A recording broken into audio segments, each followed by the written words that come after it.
का टॉपिक हम लेंगे कि एडवेंट ऑफ यूरोपियन कंपनी के ऊपर आज का हमारा टॉपिक रहेगा मेनली।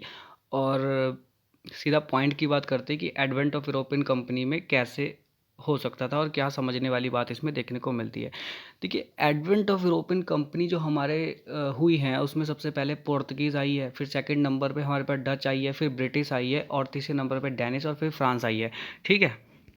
तो एडवेंट ऑफ यूरोपियन कंपनीज़ में हुआ क्या, देखो स्थिति को समझ के चलेंगे कि भाई कैसे कैसे ये हो रहा था या कैसे कैसे ये घटना घटी या कैसे कैसे इसमें आगे परिवर्तन आया, उसको पूरा एक समझ लेंगे कि कैसे कैसे हुआ। तो पहली कंपनी पोर्तुगीज़ हमारे इंडिया में आई, तो कैसे आई, क्यों आई, क्या कारण था, उसको जान लेते हैं हम पहले। देखिए, ऐसा नहीं है कि भाई व्यापार हमारे यहाँ पहले नहीं होता था। प्राचीनतम भारत से हमारे यहाँ व्यापार होता था, चाहे वो जल मार्ग हो चाहे वो स्थल मार्ग हो, होता था हमारे पास, है ना। तो मुख्यतः अगर हम देखें तो जल मार्ग से भी होता था, जैसे कि फारस की खाड़ी है, ये लाल सागर आपको दिख रहा होगा, रेड सी वगैरह जो ये रूट है, यहाँ से व्यापार होता था। ठीक है ना। तो ये जो रेड सी वाली जो लाइन है ना, ये लाइन से व्यापार होता था। ठीक है, इंडिया से ये व्यापार होता था यहाँ से होते हुए, और ये पूरा यूरोप तक में फैला हुआ था। स्थल मार्ग आपको पता ही है, ये वाला जो मार्ग है, ये पूरा स्थल मार्ग जो है, यहाँ से व्यापार होता था। ठीक है ना। अब जब ये व्यापार हो रहा है, ये इसमें खैबर दर्रा है, बोलन दर्रा है, इन सबों से होता था। तो पहले भी व्यापार हो रहा था और बढ़िया तरीके से हो रहा था, और जलमार्ग तरीके से भी हो रहा था, क्योंकि आप ये देख रहे होंगे कि रेड सी वगैरह जो है, मेडिटेरियन सी, यहाँ से आगे के जाता था। अब प्राचीनतम जब होता है तो बाद में ऐसा क्या हो गया कि भाई बंद हो गया। ठीक है ना। तो समझेंगे इस बात को कि एक अंपायर बिल्डअप हो रहा है। ठीक है, ऑटोमन अंपायर बिल्डअप हो रहा है, और ऑटोमन अंपायर ने जीत लिया कॉन्स्टेंटाइनोपल को, जिसको हम हिंदी में कहते हैं कुस्तुमतुनिया को, 1453 में। ठीक है, तो ऑटोमन अंपायर ने सीज कर दिया पूरे कॉन्स्टेंटाइनोपल को। और कॉन्स्टेंटाइनोपल को सीज करने से हुआ क्या कि जो ये रूट आप देख रहे होंगे, जिसमें ये वाला जो रूट है, ये पूरा जो स्थल मार्ग है, ये ब्लॉक हो गया। अब ब्लॉक हो गया, तो जब ये ब्लॉक हो गया तो अब यूरोप तक जो सामान इंडिया से जाना था, वो सामान नहीं जा पा रहा है। वो सामान है क्या, वो सामान है मसाले, और वही काली मिर्च है जिसको काला सोना कहते हैं। ठीक है, तो वो सामान अब जा नहीं पा रहा है। तो जब वो सामान वहाँ नहीं जा पा रहा है, और पहले व्यापार कैसे होता था, तो भाई जो अरब व्यापारी थे ना उस समय के, वो यहाँ पूरा यूरोप में सामान पहुँचाते, काली मिर्च, मसाले, जो भी आम चीज़ें हैं वो यहाँ से जाती थी। अब जब ब्लॉकेज हो गया, कॉन्स्टेंटिनोपल पे कब्जा हो गया, ऑटोमन एम्पायर का स्थल मार्ग पर कब्जा हो गया, अब स्थल मार्ग से जा नहीं पा रहा है। ठीक है, तो स्थल मार्ग से जा नहीं पा रहा है। अब स्थल मार्ग से जब नहीं जा पा रहा है, तो उससे हुआ क्या, उससे ये हुआ कि यूरोप में जो सामान भारत से आ रहा है उसकी खपत अब चाहिए, सामान तो चाहिए, अब नहीं आ पा रहा है। तो उसलिए क्या हुआ कि भाई अब चुंगी देनी पड़ेगी। अगर आप लैंड मार्ग से आओगे ना, तो फिर उनको चुंगी देनी पड़ेगी, उनको टैक्स देना पड़ेगा कॉन्स्टेंटिनोपल में ऑटोमन एम्पायर को। तो अब यहाँ पर यूरोप वाले सोचेंगे कि भाई अब क्या करा जाए ऐसा। तो अब यूरोप वाले यहाँ देखिए, आप पुर्तगीज़ यहाँ पर देखिए, स्पेन ये वाला ना, तो ये स्पेन की जो जगह है, यहाँ से सोचा जाएगा कि भाई यहाँ से हम कैसे करके भारत में आया जाए। ये अब भारत में आया जाए ऐसा सोचा जाएगा।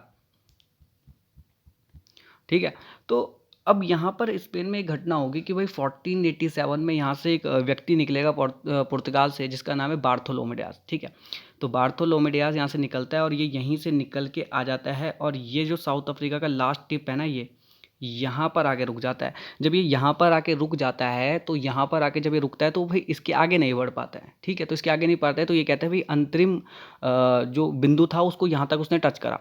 ठीक है, अंतर महाद्वीप उसने कहा यहाँ पर, और यहाँ से वो लौट के चले गया। इसका नाम था बार्थोलोमेडियास, 1487 में ये आया। इसके बाद जो पुर्तगाल में था, उसमें जो राजकुमार था जिसका नाम है हेनरी, हेनरी द नेविगेटर उसका नाम था, और हेनरी द नेविगेटर ने बड़े अभियान चलाए, जहाज बनना शुरू हुआ। ये दौर है जब पुनर्जागरण का काल यूरोप में चल रहा है, और पुनर्जागरण के काल में यूरोप में बड़े बड़े जहाज बनने लगे, और मेनली जो इसमें काम कर रहा है वो पुर्तगाल कर रहा है। ढूंढने का जो पार है, नेविगेशन ही उसका नाम था, हेनरी द नेविगेटर उसका नाम था, जो राजकुमार था पुर्तगाल का। उसने जहाज बनाया, उसने कहा जाओ अभियान भेजे। अब यही डेट है कि 1492 कोलंबस निकल जाता है, और कोलंबस कहता है कि भाई मैं खोज के दिखाऊंगा। अब कोलंबस ना यहाँ की इंडिया की आने की बजाय ना, कोलंबस जो है ना, इंडिया की आने की बजाय जो है वो निकल के चले जाता है कहाँ पर, वो चले जाता है आपका अमेरिका वाली साइड में चले जाता है। तो यहाँ से वो निकल जाता है, ये अमेरिका वाली साइड में भाग जाता है। ठीक है, तो जब अमेरिका वाली साइड में जाता है, तो वहाँ पर क्या बोलता है कि भाई अब वहाँ पर जो उनकी जो ट्राइब्स रहती हैं ना, वो रेड इंडियंस थे। तो उसने कहा कि भाई ये तो रेड इंडियंस है, उसने लाल देखे होंगे, काले कलर के, तो रेड इंडियंस का।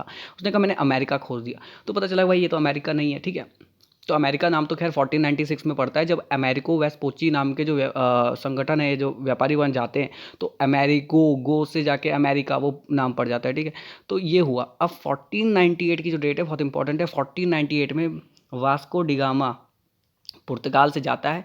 और ये देखो रास्ता वही है, ये आ रहा है रास्ता।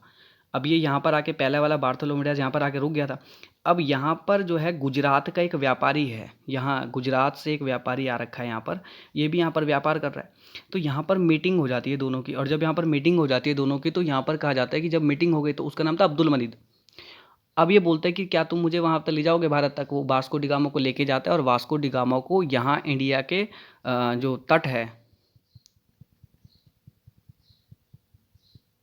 इंडिया का ये जो तट है ये केरल, यहाँ पर पहुँचा देता है मालाबार तट के केरल में। और जो बंदरगाह था उसका नाम था कप कडाबू बंदरगाह, ठीक है, वहाँ पर आके उतरवा देता है।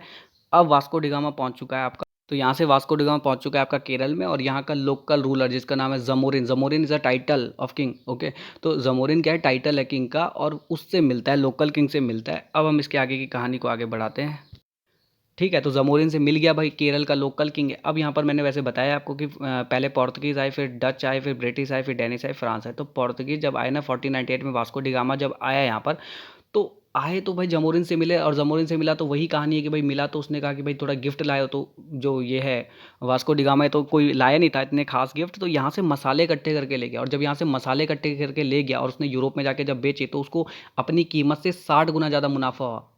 तो इतना मुनाफा देखने के बाद उसने कहा कि यहाँ पर आना चाहिए। और फिर 1500 में दूसरा एक अभियान आया था पुर्तगाल की तरफ से, जिसका नाम था पेड्रो एल्बस कैब्रल। 1500 में आया था, उसने अरब वालों के साथ, अरब व्यापारी जिनका यहाँ पर पहले गढ़ था, उनके साथ लड़ाई भी करी। और उनके साथ लड़ाई करने के बाद यहाँ पर अपना अस्तित्व करा। 1503 में पहली फैक्ट्री लगाते हैं कोचिन में। और फर्स्ट गवर्नर जो है इनका लगता है 1505 में, जिसका नाम था अल्मेडा, फ्रांसिस दे अल्मेडा था। और उसने ब्लू वाटर पॉलिसी चलाई थी, ठीक है। ब्लू वाटर पॉलिसी क्या है कि अरब हिंद महासागर जो है, अरब सागर जो है, इसमें पूरा घिराव कर दिया था पुर्तगाल ने और पूरा कब्जा कर दिया था। इसको ब्लू वाटर पॉलिसी चलाते। क्वेश्चन बनता है भाई किसने चलाई थी? अल्मेडा ने चलाई थी। फिर 1505 में कुन्नूर में अलबुकर ने एक फैक्ट्री लगाई थी, ठीक है। अलबुकर बड़ा इंपॉर्टेंट है। देखो जो कहते हैं ना कि भाई पुर्तगाल का जो गढ़ यहाँ पर स्टैब्लिश करा वो तो अल्मेडा था, पर वास्तविक संस्थापक अगर पूछता है तो अलबुकर पूछता है, ठीक है। तो उसके बाद 1509 में अलबुकर ने क्या करा कि अलबुकर जब आ गया यहाँ पर 1510 में उसने गोवा को जीत लिया। किससे जीता? आदिल शाही डायनेस्टी थी, आदिल शाही डायनेस्टी से उसने गोवा को जीता।